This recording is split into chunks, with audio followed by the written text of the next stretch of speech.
Mazi Ifeatu, Captain Ifeatu Chiemelie. No, Captain. Chiemelie. Chiemelie. No, oh. Captain Ike Wala Buma. The captain of Afam.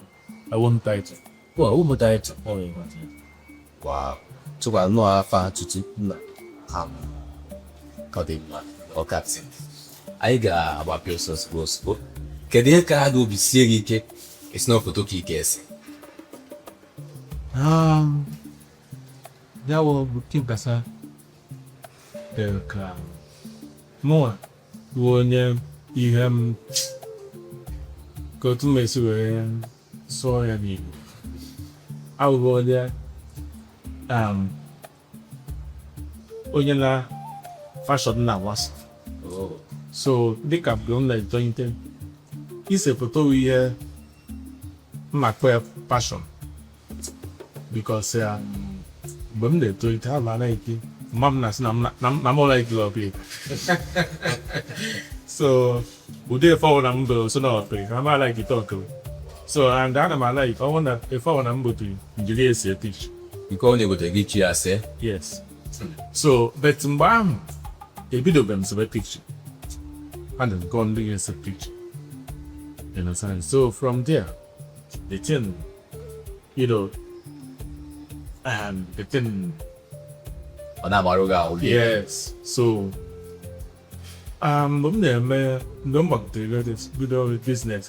business really, and a little restaurants. Near there. Initially, yeah, come met there.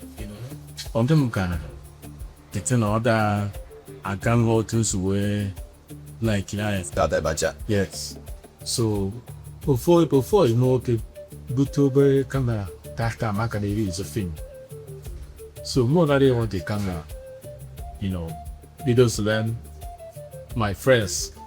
Then I'm going to use a picture. That I'm not a miss a picture. But who says some pictures? When I come up, no other who gallery. For them cut all poema. So yeah, come with this. Not that ever I got some picture. Drawn the photographers, say why na kabado how open guard. For that some in there and yeah. So that as we did say every Sunday. Apa limne ga Lekki Beach and Alpha Beach. Only main beach, Rakan and the Bad Beach. The two beaches were traversed. Lekki Beach, Alpha Beach and Bad Beach. That one of Counter and I bought like a pie tropicana. Get like a pie tropicana. Here where? Kahadona side eben Continue Lagos, Apple Beach. So that go. Hey, these are the 4 beach new move, Mama.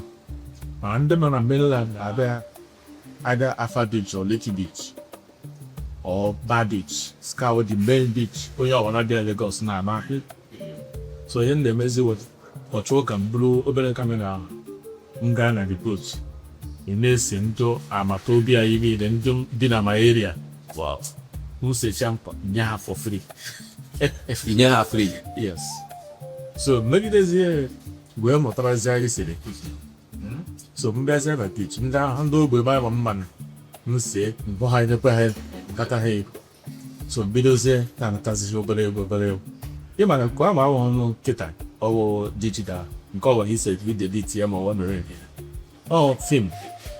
And the Kumaho 36 corner. Film of India and Masino negative and positive. Exactly. So, Nko one easier. Is that I got him with the book or him with the buy, I'm not sure. So, how can make this in Bama? So when a master said that it, oh dear, yeah, was that calling? Yeah, I'm the way, no, no, the dogs, no, of them, no, my, not for now, I'm going to take one and first. Is a photo. Chagam. Yes, opposite photo. Yeah, but you will get at the bun to a little on the Nam, Bumbata, yeah, I'm which year will one Lamisha Mamaga on Lagos. So when batara ihe ọdị n'osu nna m anakọrịkwa ndị Igbo n'oge kambo cement go block ihe ndị a niile ka m gochi gonada nna ha sị m ma nkịta ahụ eji etufe gịnị mere na hapụ one block avlog how will not hapụ those maka ka dị cheaper and cheaper so mọsị ya anaghịchọ ha ihe ọ ga-ahụ ebere ndị ire tinyere anya so gịnị mgbe m jidete ha ihe anyị kwuru n'abalị ibe leta ka ọ sị na m mechara kpọọ m sị m mgbe ọ hụrụ etu ọrụ si ama ya kpọọ m mbata na n'ime mmiri ya sị m gị ndị we ya amịsị na m na-alụ na Lagos Ime magic. gịnị ihe ọ bụ sị na m na-alụ na Lagos mosara m na-ese foto ya sị m foto o nwere onye be anyị o wee nwe mmadụ onye be anyị na-ese foto a na-akpọ Wadielu. Yes. So ya sị m foto m na-ese ụdị awara egwu na-ese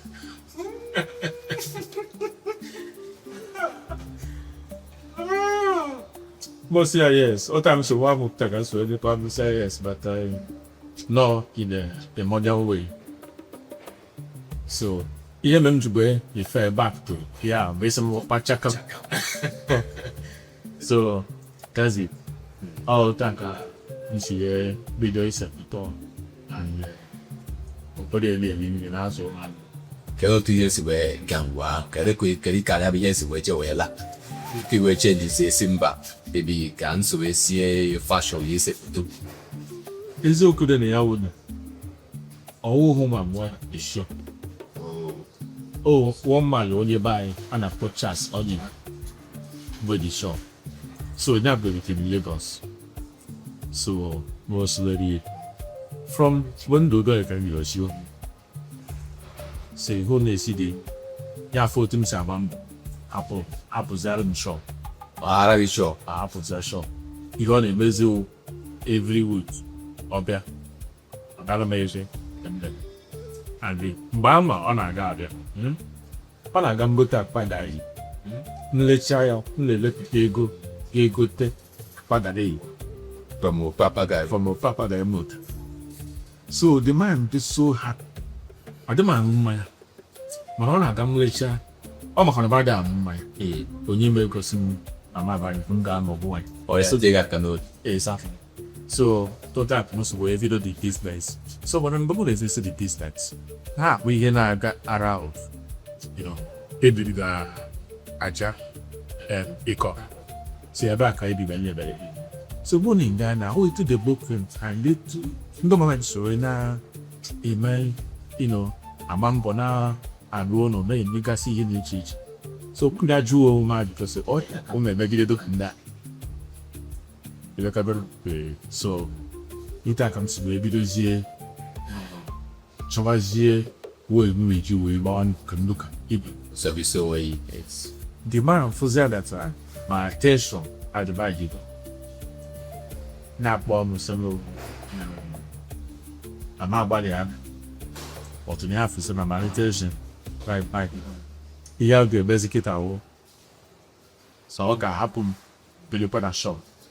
If I saw that shop, when I have not sure for this why. yes, my shop, so we have a message. I remember allowed, I'm not sure. But I'm really, I'm not. If we change it go. Yes. So, more big, don't look camera. Manka, refugee, do Nigeria, Manka, Nigeria, or so. And they had to do with mama bring the plates on there. So no, so that had a like fashion. So call go to house about some take it. Take care. So Uncle Tag comes with a video, he said to I'm happy with the shop. Oluma 6 months. We bought the first motor, which is a Peugeot 505. J6 years. You remember the 6 me.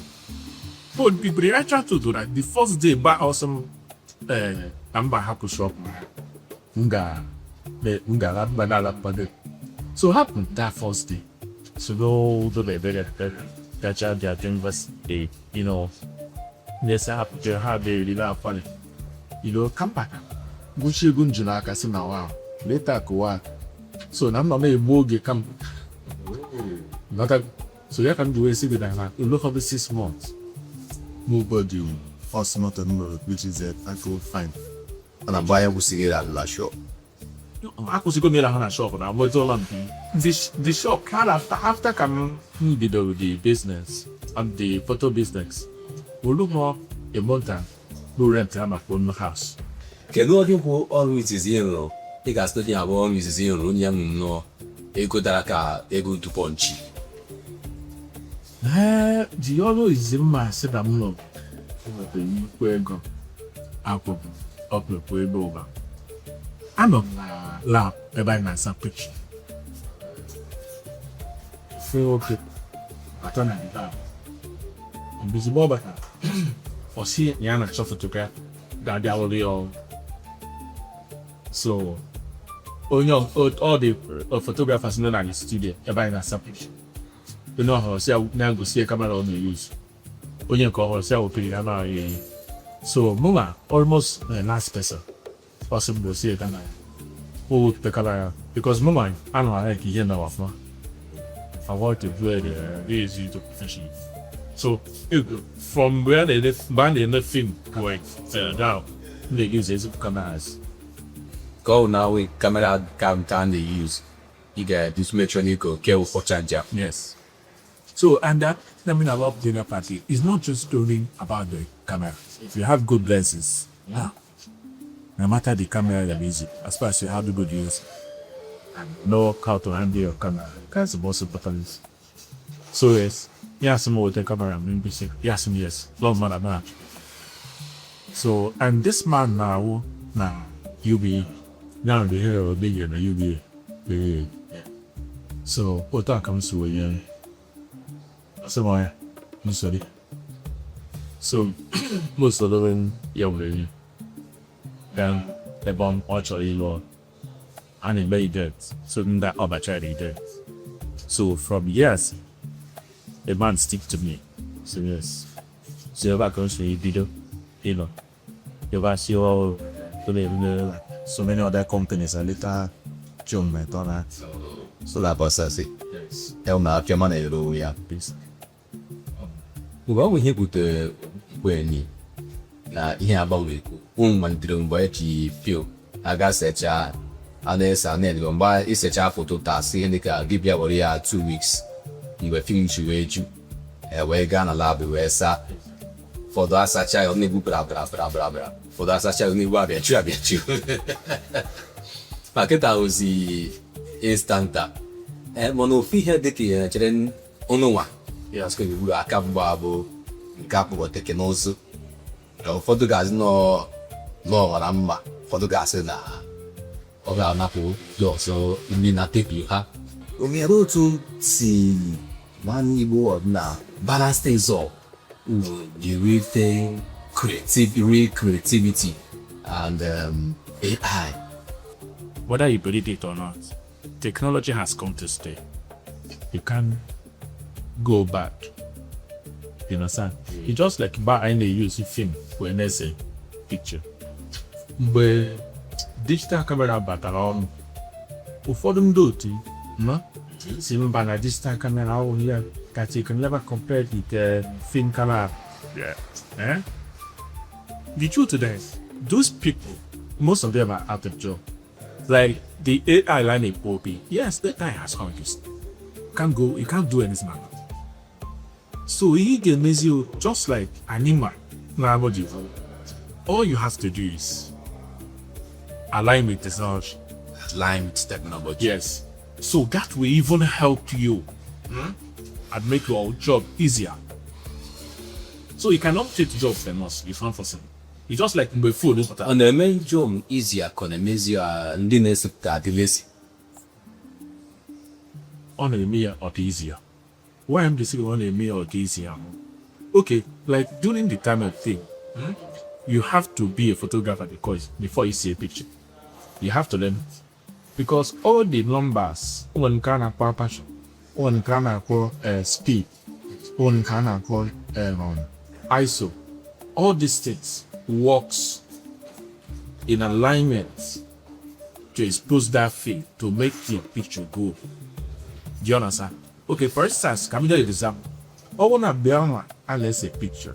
I want to apply your speed no above 250. It's a picture. Only one black shade by the side of the film. So you have to be a photographer before you can take picture. But better. But kita memory or see this but oh no don't You set the disclosure this goes suit to the owner. it's kitchen is. So now everybody is photographer. But so much I find the profession. You just like now. In your camera. Yeah. Ungo one day but I allow. Mark as a picture. Let's keep that as a picture. He said the other na phone.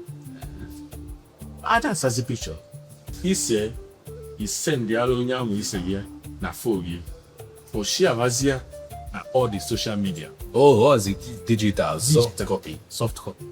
Ano wedi na akwado channel jikrecha sina na aga na studio na di me photo shoot. Yes. Na studio. Exactly. Kendi photo da luga sina na nego na di otu apa session. Yes. Of a shot. One more to say. Mona mwa ika na photo studio.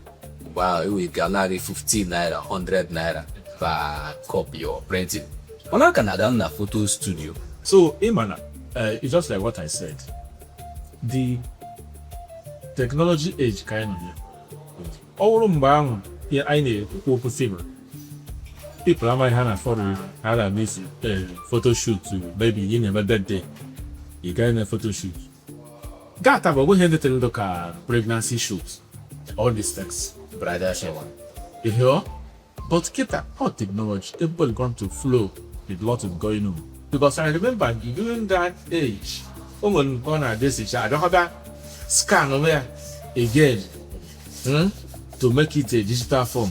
IGBO share on social media. Because get the person because it does what I said that now AI cannot stop people from their work unless the person was got serious about the work.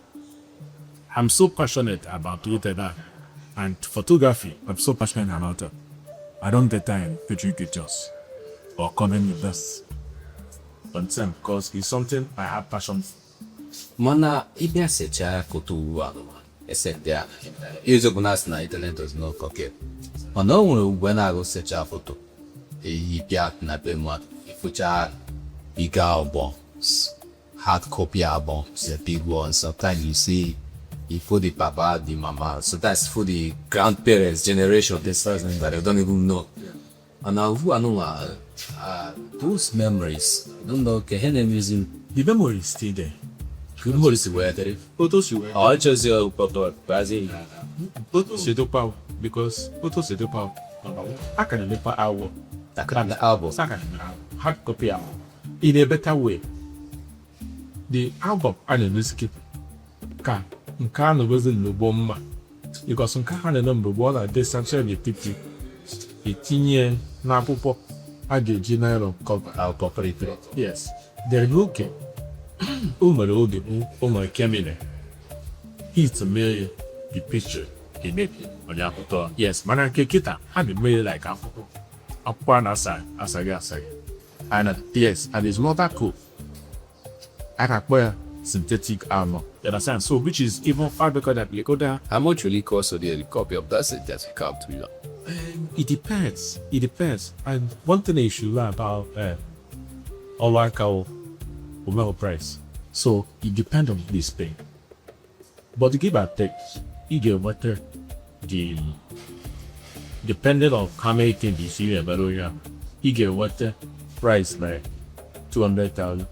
You get multiplied by 80,000, 50,000. It depends on how many pages, as I said. And above 1 million, 2 billion. Wow, that's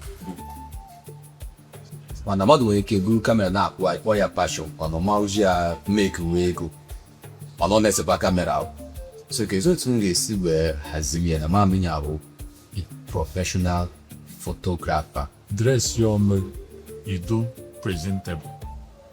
Impact your custom. No lack and bodo. 1 million.